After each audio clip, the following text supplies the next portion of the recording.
Good morning, guys. So we are going to do a little Texas history lecture.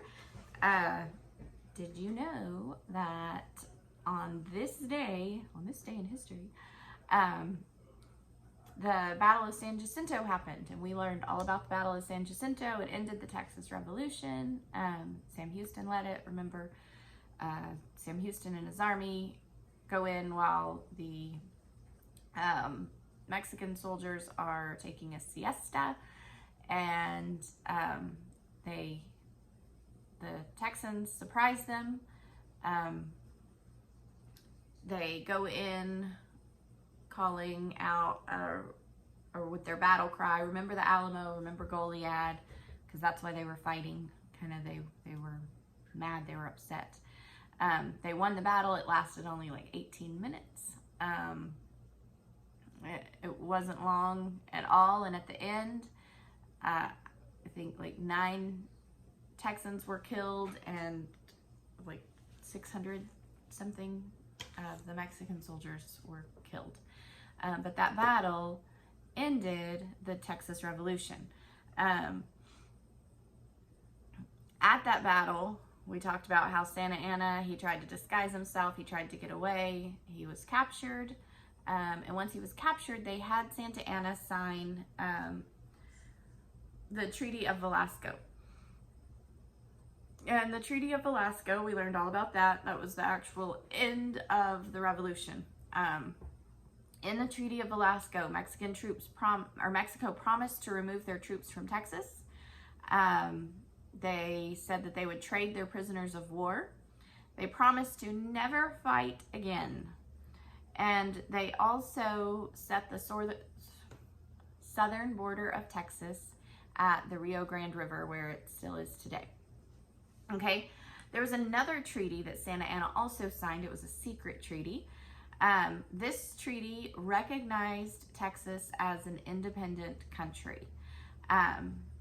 So this treaty made Texas a republic. And what a republic is, it's a type of government where the citizens vote or choose their leaders, okay?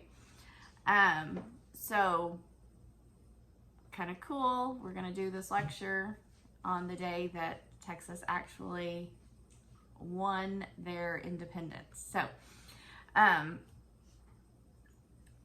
So after the Treaty of Velasco, the secret treaty these were signed, Texas is now its own country, and there are some things that a country has to come up with. So remember, Texas has always been under other forms of government, other countries. Now they're responsible for their own. So the Republic of Texas was officially a country on March 2nd, 1836. That was when they signed their Declaration of Independence and their Constitution. Remember, they went to Washington on the Brazos. That was when the battles, like everything was going really good. They thought they had won the war. Little did they know, as they are signing, having their convention, signing the Declaration and Constitution back in San Antonio at the Alamo and Goliad, things aren't going so good.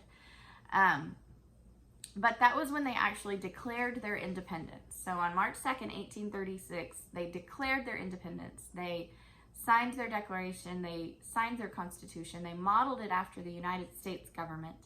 This was when they decided that they wanted to be a republic. They wanted to vote for their leaders. So the new government made laws. They set taxes so they could make money. They had the right to declare war. So they've got their government, they've decided about that. Now they need a flag. Every country has a flag. Texas has never had its own flag. They had always been under Spain or Mexico, other countries. Okay, so the new country needed a flag. In 1836, a lady named Joanna Troutman made the first Lone Star flag. First one, okay? The design did not look like the one that we have today. Sarah Dodson made another version of the Lone Star flag. So that's 2 that didn't look like the one that we have today.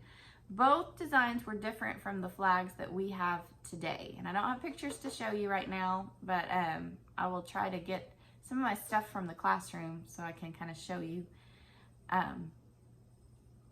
some of these things. So there were 2 designs of flags for Texas before they came up with the flag that flies over Texas today. All right, so now they have what type of government they're gonna have. They have their flag. Now they need a capital, okay? Every country has a capital. Every state has a capital. Texas needed a capital. In 1836, they chose Columbia as their capital. Okay, this didn't last very long. Actually, that same year, they moved the capital from Columbia to Houston. Did you know that the capital of Texas used to be Houston? So the capital was in Houston for a few years. But the people in West Texas thought that Houston was too far, so they wanted the capital moved. So they moved the capital once more. So they've moved it twice. This will be the 3rd move. They moved the capital in 1839 to Waterloo Village.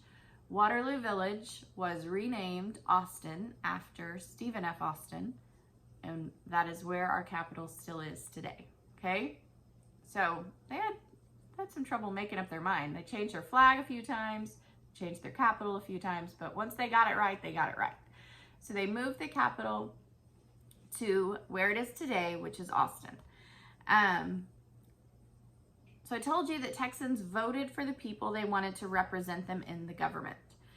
It was really important to the Texans that they had direct representation after being ruled by other countries. So they had been under other countries' rules and laws for so long that it was important to them that they have a say in how their country was going to be run. They wanted a say in what kind of laws they had. So it was important to them to have the republic. My dogs are gonna bark. So Texans voted for their president and members of the Congress. Remember, I told you that Texas modeled their government after the United States. So they have a president, they have Congress. Congress is part of the branch of government that work to make the laws, okay? All right. All right, so there were some successes that Texas experienced, the Republic of Texas. There were also many hardships. But some of the successes that they had, farmers, ranchers, and other citizens volunteered to form the Texas Rangers. So Texans kind of came together. Texas did not have an army, and we're going to talk more about that later. So they had some volunteers, just some ordinary people that came together to form the Texas Rangers. The Texas Rangers defended the new country from other countries, as well as the Native Americans who would sometimes come in and attack settlements. Okay, so the Texas Rangers were kind of like their army, but they weren't trained soldiers. It was just a group of volunteers. Texas set aside land for schools and colleges. The first college was established in LaGrange, Texas. Congress passed laws that kept Texas running. So they worked really hard to keep Texas going. They were trying to do the right thing, but it was hard. Not everything went well for the Republic of Texas. They faced a lot of challenges. So remember I talked about the Texas Rangers. The Republic of Texas could not afford to have an army. They were in so much debt because of the revolution that they couldn't afford to pay their soldiers. So they had to have volunteers, which were the Texas Rangers. They had some problems because Mexico, even though they signed in the Treaty of Velasco that they wouldn't fight anymore, they were coming in and trying to recapture part of the land that they had lost. So they're having to deal with this.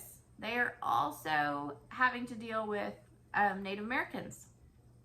The Texas Rangers did the best they could, but remember, they were just volunteers. These were just ordinary guys, farmers, ranchers, no formal training. So that was a challenge. That was hard. The Republic of Texas had high taxes in order to pay off their debts. I told you they had a lot of debt from the Texas Revolution. And so they had to raise taxes in order to pay that off. It was a problem because a lot of people had come to Texas to escape the high taxes. They didn't want to pay high taxes. So now they're back in this country where Texas is being hiked up again, and they don't like it. Another challenge, Native Americans continued to invade and attack settlements. The Native Americans had been forced off their land as citizens and colonists came in to build their houses, build their colonies. So the Native Americans were trying to get some of it back. Many settlers were afraid of the Native Americans. There were some good Native Americans, there were some bad Native Americans. Same can be said for the colonists. But this was a challenge. They were scared of these Native Americans. One, because they were different than they were. Two, some of them weren't very nice, and they were trying to get back land that had been taken from them. So this was a challenge. Presidents of the Republic of Texas. So we always talk about, when we say President of the Republic of Texas was Sam Houston, and he was. There was actually a guy before him. His name was David Burnett. We don't hear a lot about David Burnett because, one, when you look at history books, it says he was the interim president, meaning it was just a short period of time. He just was standing in.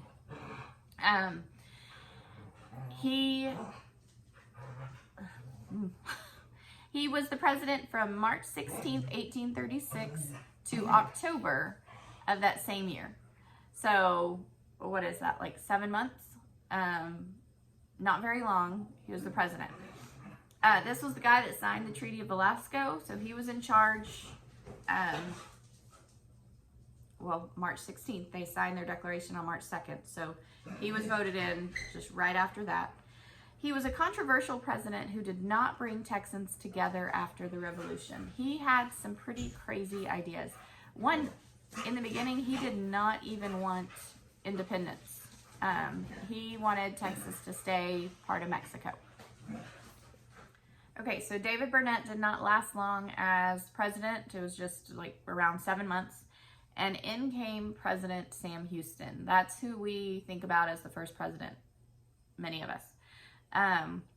Sam Houston, we know he led the Texas Army during the Revolution. He was the general at the Battle of San Jacinto. He became president in October of 1836. So right after David Burnett, Sam Houston's in. He believed that Texans had a lot of work to do to make the Republic of Texas a strong country. And he was right. But there were some things that he believed that were different than some of the citizens and even the president that comes after him. Houston wanted to pay off Texas's large debt. Texas was in a lot of debt. They owed the United States a lot of money because they had borrowed a lot of money to pay for their revolution. So they borrowed a lot to get their freedom. And now they've got to pay it back. So Sam Houston really wanted to pay down that debt. The money Texas did have was worthless. They had printed off so much paper money that there was nothing to back it. It was worthless. And we'll talk a little more about that later, I think. When we talked about Sam Houston back in class months ago, we learned that Sam Houston at one time had lived with the Cherokee Indians. So he had lived with the Native Americans. He kind of, he had sympathy for them. He sided with them a lot. He admired the Native Americans and he wanted to live peacefully with them. So he thought that it was wrong to force the Native Americans to move.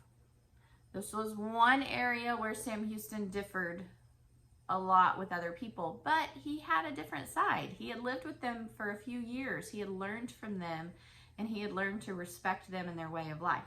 So that was one of his political stances, was he thought it was wrong to make the Native Americans move. You needed to work with them. Houston, back during the Revolution, he had signed a treaty with the Cherokee chief. And in that treaty, the Cherokees had agreed to not attack Texans, and that Houston would give land in East Texas to them. Houston tried to turn this treaty into a law, but Congress refused. This wasn't a good thing, because once that treaty was not good anymore, the Cherokees are going to come back in. They're going to fight because things aren't going their way. So we have President Sam Houston was technically the second president of the Republic of Texas, if we count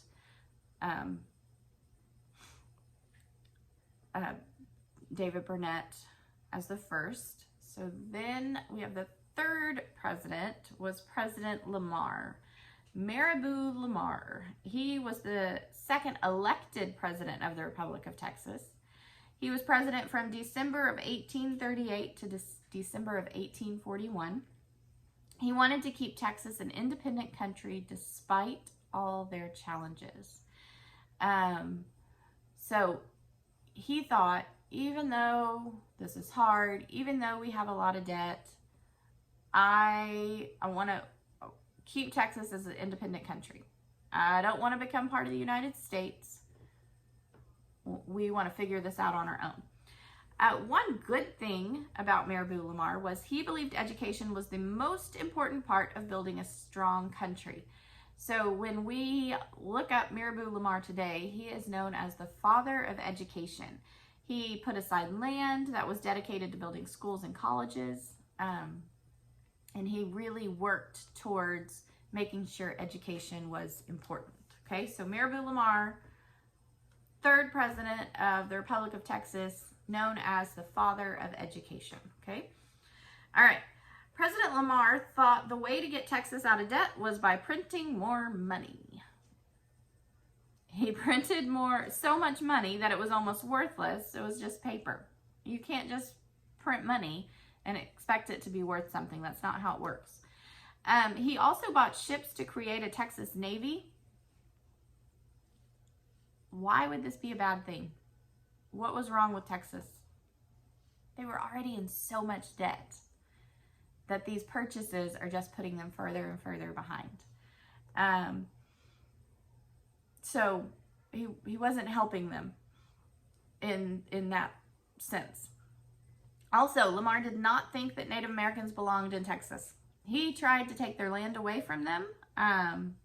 The Texas Army fought against the Native Americans at the Battle of Natchez in 1839.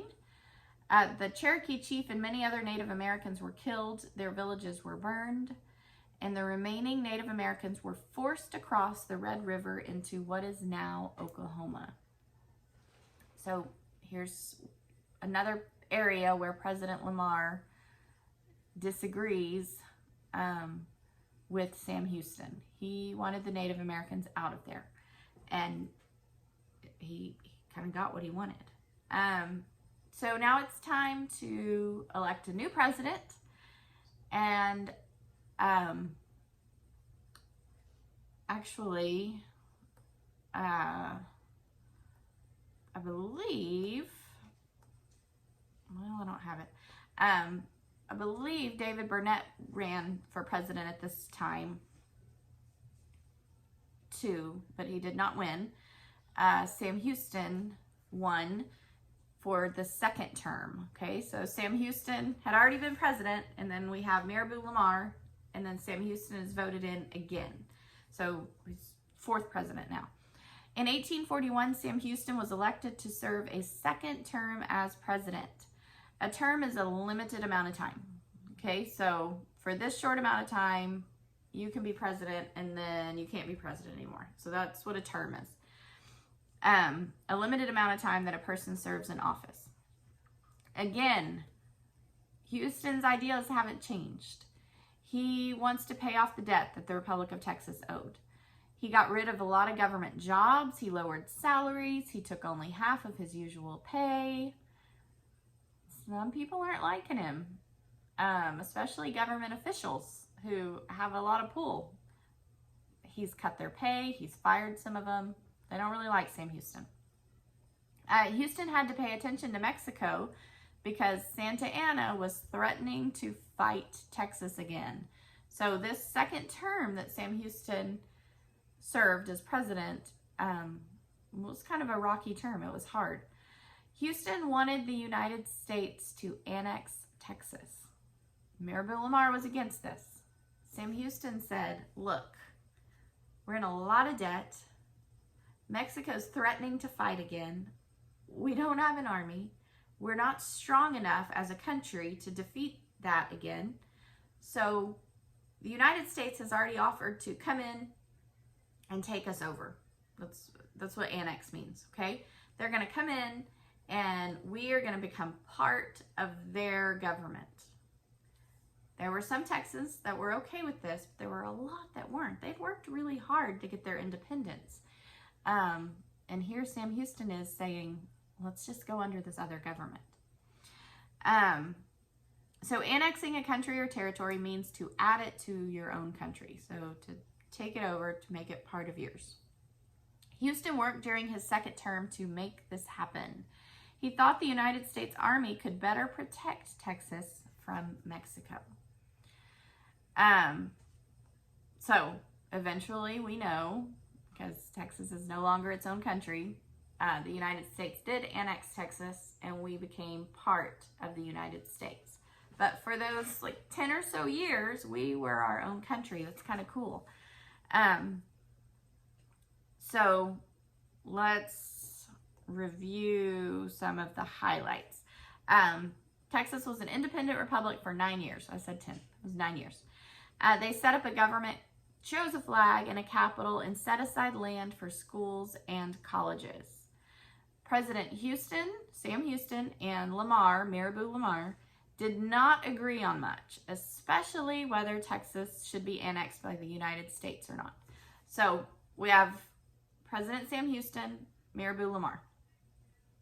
Those were our two main presidents, okay? Not only did they disagree about being annexed, they also disagreed about their Native American policy. Maribel Lamar was known as the father of education. He was the reason why Texas set aside land for colleges and schools. And Sam Houston was the big proponent for, let's become part of the United States, let's pay off our debt, let's get these things taken care of, okay? So that kind of is just a brief, it may not have been super brief, overview of the Republic of Texas. And I'm sorry we're having to do things this way. It's a lot more fun when we're in class and we can kind of have discussions and do our notebooks and spread it out a little bit, but we're not, so you get a lecture. So one day, that's your whole Republic of Texas in one video.